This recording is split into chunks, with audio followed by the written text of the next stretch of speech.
Olá, jovem jurista, aqui é o professor Ronaldo Bastos, continuando a nossa semana de princípios constitucionais aplicáveis ao direito penal.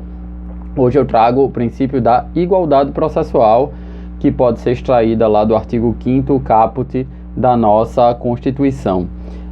O que é que traz esse princípio? O que é que diz esse princípio?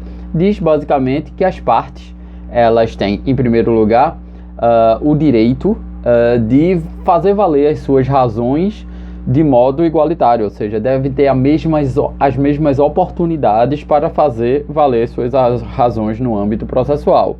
E também deve ser tratadas igualitariamente, na medida das suas igualdades, né, e desigualitariamente, uma espécie de igualdade material, nas medidas das suas dessemelhanças. Vamos dividir esse conceito, né? Então as partes devem ter em juízo a mesma oportunidade de fazer valer suas razões. Isso significa que no processo penal, em regra, o órgão de acusação exercido é o Ministério Público, né?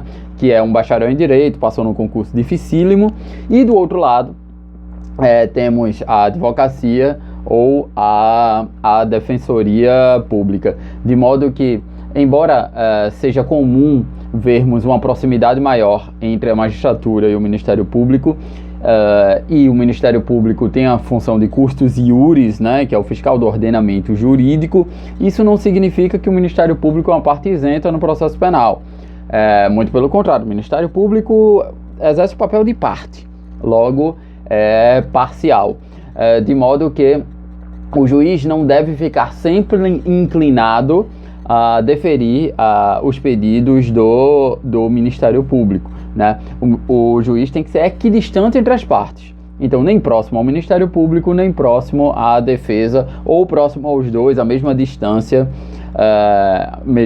dos dois. De modo que essas partes, elas têm que ter as mesmas oportunidades de fazer valer as suas razões, de modo que o espaço dado à defesa e ao Ministério Público tem que ser o mesmo e a consideração dos requerimentos tem que ser os mesmos. E também, por outro lado, elas têm que ser tratadas de forma igual, né? De forma igual. Existem questões, inclusive simbólicas, que prejudicam esse tratamento igualitário no processo penal, como, por exemplo, uma disposição das leis orgânicas do Ministério Público seguida pela magistratura, de modo que o Ministério Público sempre se sentará à direita do juiz. O Ministério Público muitas vezes se senta à mesma altura do juiz em algumas unidades judiciárias. Isso prejudica simbolicamente a igualdade processual, embora a igualdade processual seja algo muito maior que isso. Um sinônimo da igualdade processual é a paridade de armas. Armas aqui no sentido de instrumentos jurídicos. Ambas as partes têm que ter à disposição os mesmos instrumentos jurídicos, né? Qual a importância desse princípio? O fortalecimento do chamado sistema acusatório. O que é o sistema acusatório? A gente tem basicamente dois sistemas. O sistema inquisitivo, onde não há separação entre aquele que acusa e aquele que julga, ou seja, aquele que acusa, o Ministério Público, e aquele que julga, o juiz, tem que ser órgãos diferentes, apartados, não podem ser órgãos conciliatórios, né?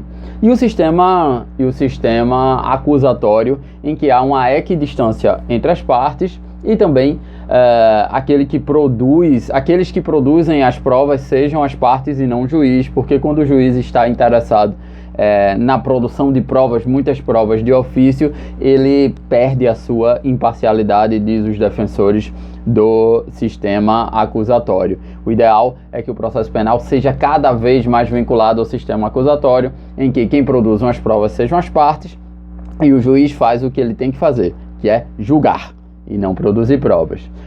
A consequência da paridade de armas, dessa igualdade processual, é que o réu não pode se defender sozinho. De um lado temos o todo-poderoso Estado, representado pelo Ministério Público, e de outro lado temos que ter todos poderosos também, seja a defesa na iniciativa privada, seja a defensoria pública, de modo que não pode ser atribuído ao réu a sua defesa técnica. O réu tem autodefesa, embora defesa técnica, salvo, obviamente, se o réu tiver habilitação, for um advogado e quiser se defender. Beleza? Já falei muito, esse é o princípio da igualdade processual.